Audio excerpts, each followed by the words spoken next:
पिछला क्वेश्चन में हमने 1.1 का एक नंबर क्वेश्चन का सॉल्यूशन देख लिया था।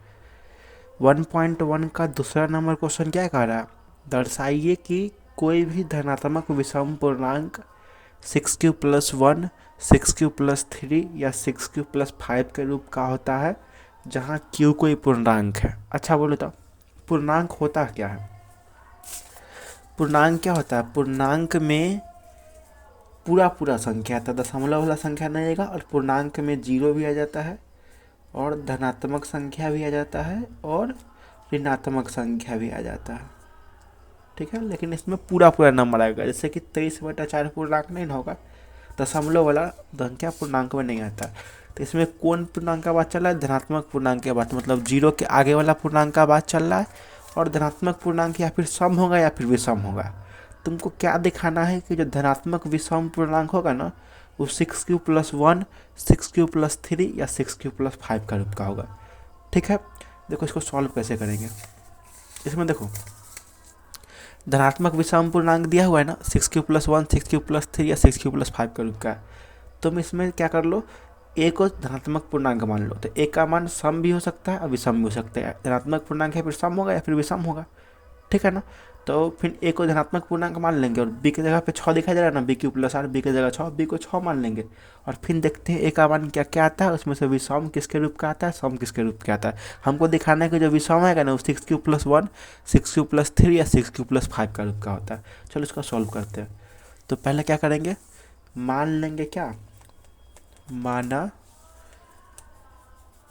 ए कोई धनात्मक पूर्णांक है, माना ए धनात्मक पूर्णांक है। ए को क्या मान लेंगे, धनात्मक पूर्णांक मान लेंगे। और धनात्मक पूर्णांक या फिर सम होगा या फिर विषम होगा। तो ए या फिर सम हो सकता है या फिर विषम हो सकता है। हमको दिखाना है कि जब ए विषम होगा ना तो 6q+1, 6q+3 या 6q+5 का रूप का होता है। और बी को क्या मान लेते हैं, 6 मान लेते हैं, क्योंकि यहाँ देखो bq+r, बी की जगह 6 दिखाई दे रहा है ना, और b बराबर 6 है। बी मतलब क्या, भाजक होता है ना।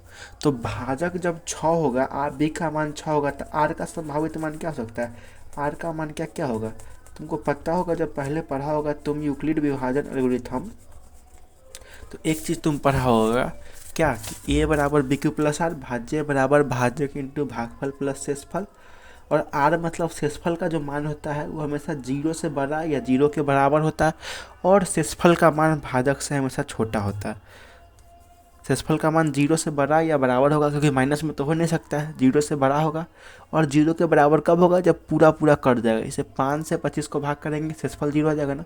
और शेषफल का जो मान होता है भाजक से हमेशा छोटा होता है, इसे 5 से भाग करेंगे तो शेषफल 5 से छोटा ना होगा, 5 अगर आ जाएगा तो एक मरते में लगा देंगे। ठीक है, ये सबको पता होगा। तो यहाँ पे बी का मान 6 है, तो शेषफल क्या कह सकता है, शेषफल जो होगा आर का मान जो जीरो से बड़े या बराबर होगा और 6 से छोटा होगा ना, मतलब 0, 1, 2, 3, 4, 5 होगा। अब आर का मान एक एक करके रखे, जब आर का मान हम 0 रखेंगे तो ए का मान क्या होगा, ए बराबर bq+r होता है ना, ए बराबर bq+r।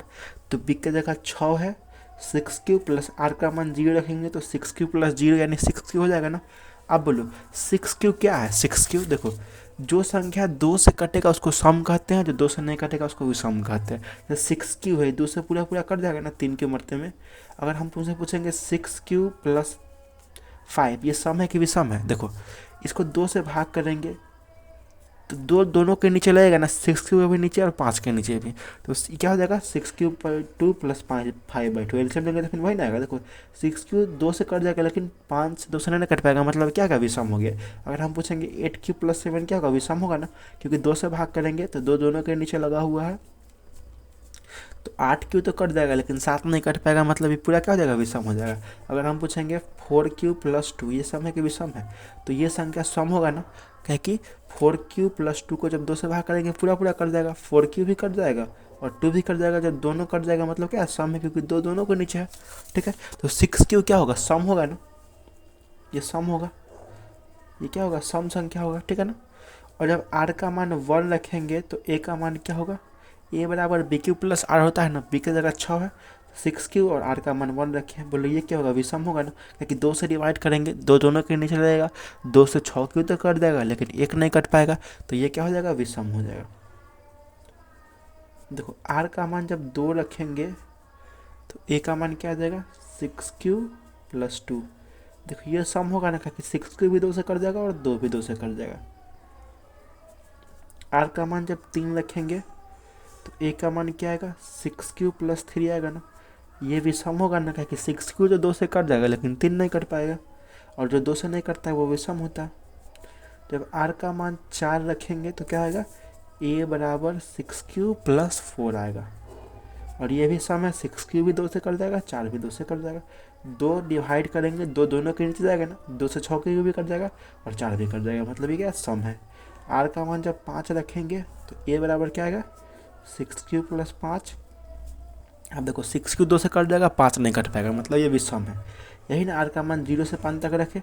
देखो एक धनात्मक पूर्णांक माने थे, या फिर सम हो सकता है फिर विषम हो सकता है। हमको क्वेश्चन में क्या दिखाना था, हमको दिखाना क्वेश्चन में क्या था कि जो विषम वाला जो आएगा ना, विषम पूर्णांक, वो 6 क्यू प्लस 1, 6 क्यू प्लस 3 या 6 क्यू प्लस 5 का रूप का आता है। देखो विषम वाला 6 क्यू प्लस 1, 6 क्यू प्लस 3 या 6 क्यू प्लस 5 का रूप का हो गया ना, बस यही ना हमको दिखाना था, दिखा दिए।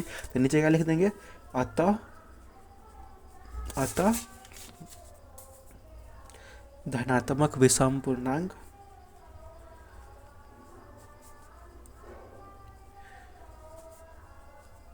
Six Q plus 1,